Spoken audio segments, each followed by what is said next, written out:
We have been speaking about the impact of artificial intelligence on IT, and in fact, we've got an exclusive chat that is ongoing. Neeraj is speaking currently with Vishal Sikka, the founder and chief executive officer of Vayana Systems. Listen into a portion of that conversation. One side of the reality, and therefore you see the impact to services, you see the impact to several kinds of software like workflow software, or today there is this thing around COBOL migration or cybersecurity, or even things like what you do for developer productivity around various kinds of mundane tasks that used to happen in software tools. Those are, more and more showing up inside the AI, inside the LLMs. And therefore, again, the productivity of one person or two people doing something with that AI far exceeds now what was possible to do before by one or two people. And they might end up replacing the work that used to happen with a team of people. So this is one way of looking at it.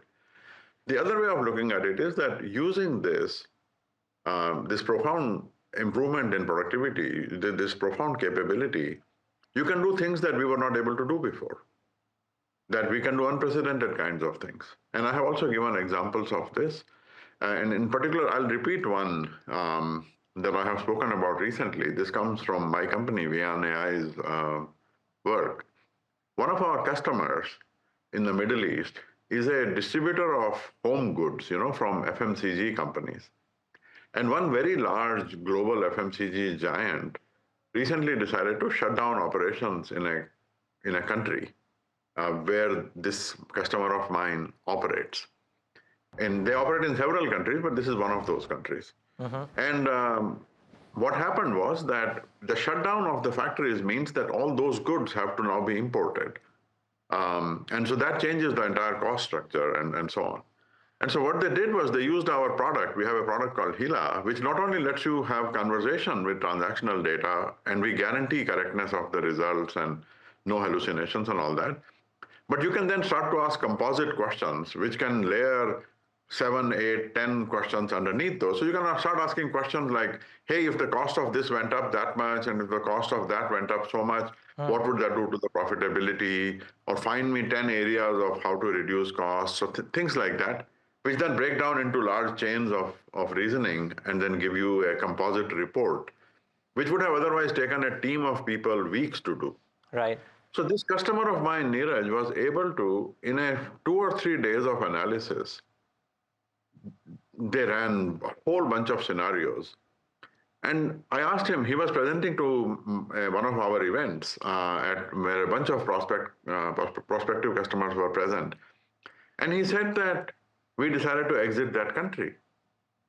And I was shocked by that because I didn't know that until he actually presented it live in front of our customers. So I asked him later, when did you decide to do that? He said, after 3-4 days of analysis, we realized that there is no way this can be profitable, and therefore we just exited the country.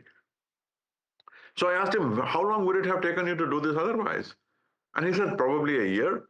Because, you look at the quarter, at the end of the quarter, and then you say, oh, what is happening in this country? Let us put some corrective measures in place. Then you do another quarter, and again, nothing happened. And so by the time you have realized that, guys, this is not going to work, we are getting out of this country, a whole year has gone by. Instead, you do this analysis in 3 days.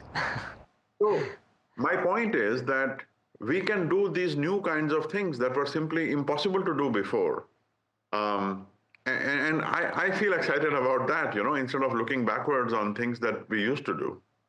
Most certainly. And maybe which is why you said that don't panic about job losses, because AI will create applications and roles we can't yet imagine. But I would like to maybe try and understand this from two perspectives, Dr. Sikka. One is the impact on I can't call them legacy IT companies, but IT companies that have been there for a while, one of which you headed for a brief period, and then the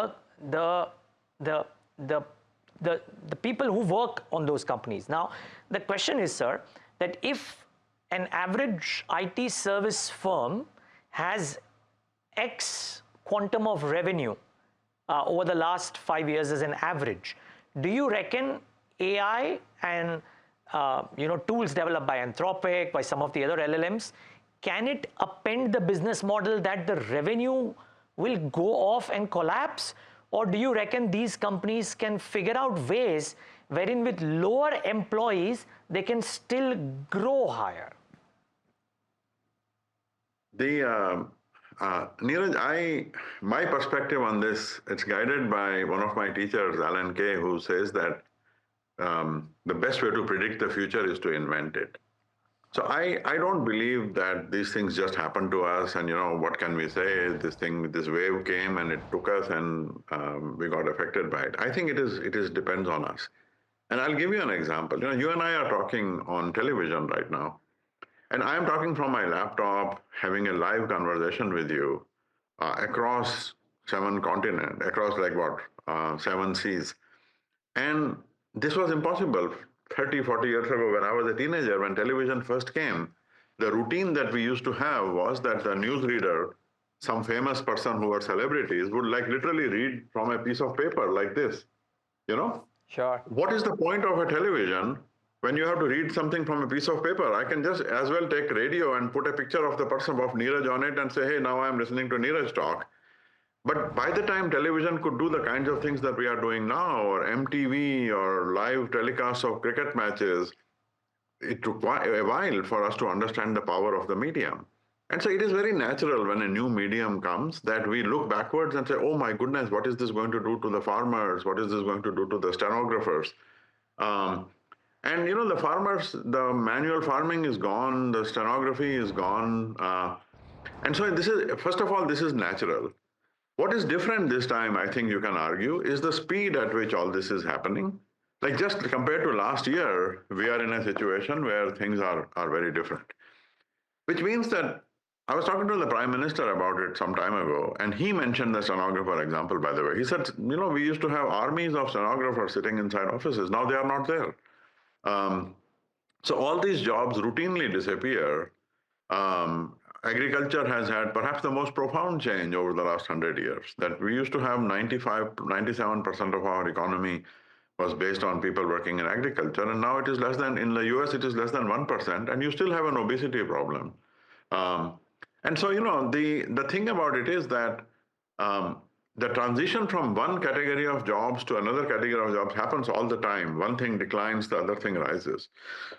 And we, by and large, managed to make that transition quite successfully, partly because we have a bunch of time to do that, to retrain people, to reorganize the workforces, to reorganize the business models and all that. I think the change here is that this is all happening much faster, which means that we need to be much more agile and bold about embracing this. I used to talk about this, 10 years ago, 11 years ago. If you read my shareholder letters and my speeches from that time, they were all about it. And it is here now. And it is happening at a breakneck speed, because these big model companies have money to make. They are in pretty deep holes with large amounts of funding raised. So they are not taking any prisoners. So the long answer, that's a long way to answer your question, which is that, yes, we have faced transitions like this before. Yes, it is happening much faster than before. So the windows are smaller. That means we need to act faster. We need to be bolder. But it can be done because we know that new categories of applications are in front of us, which can deliver tremendous value. So how fast can we abandon the parts of the business that are sinking, and how fast can we jump our workforce onto the new things that are growing is going to define the winners versus the losers. I cannot say to you X percentage of companies will not make it, etc. But I think it's a foregone conclusion that many of them will not make it and many of them will make it. The ones who are able to make this transition are going to have a wonderful future for the next decades to come.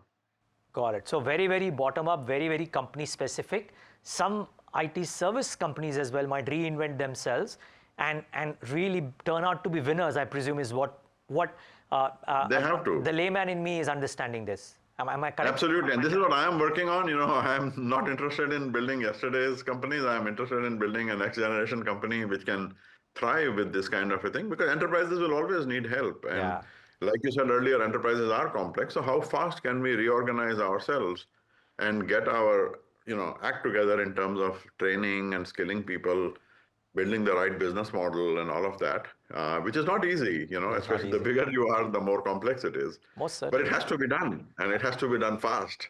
The argument that some of the existing business models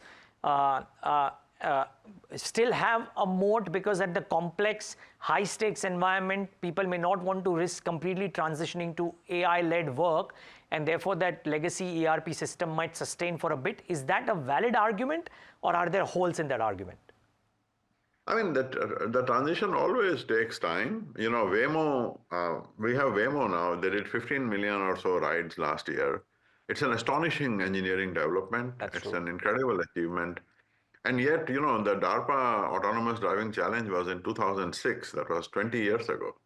A friend of mine, Sebastian, made his car at the time. It takes time It takes time. for this adoption to happen. That is true. But at the same time, you know, I see I'm on several boards, and I see every company who is putting pressure on because they expect their own teams to deliver more productivity because of AI. They expect their suppliers to deliver more productivity because of AI. So they are demanding these, these efficiency gains already. So this is all happening now already. So it is an urgent situation, no doubt, but it is something where there is clearly a vast new horizon in front where we can thrive. Got it. Got it.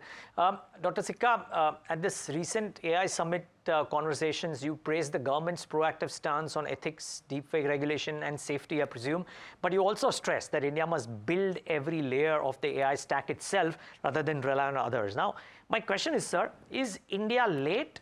Or do attempts like Sarvam and a few others give you hope? And also, given AI's massive energy compute demands, what specific foundational investments you believe should a country like India do?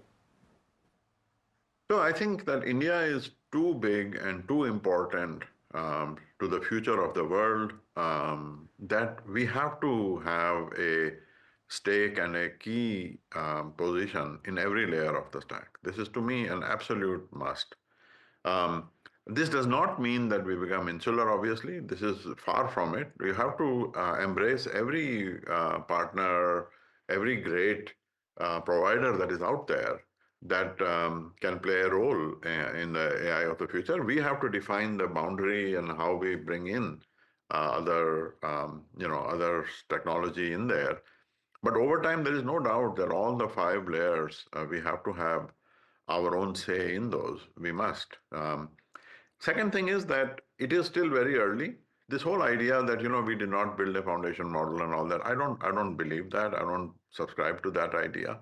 I think that there is a long way to go, whether it is in energy consumption or in the inherent safety and safeguards in the technology, bias in the data, appealing to low resource languages and people in underserved communities.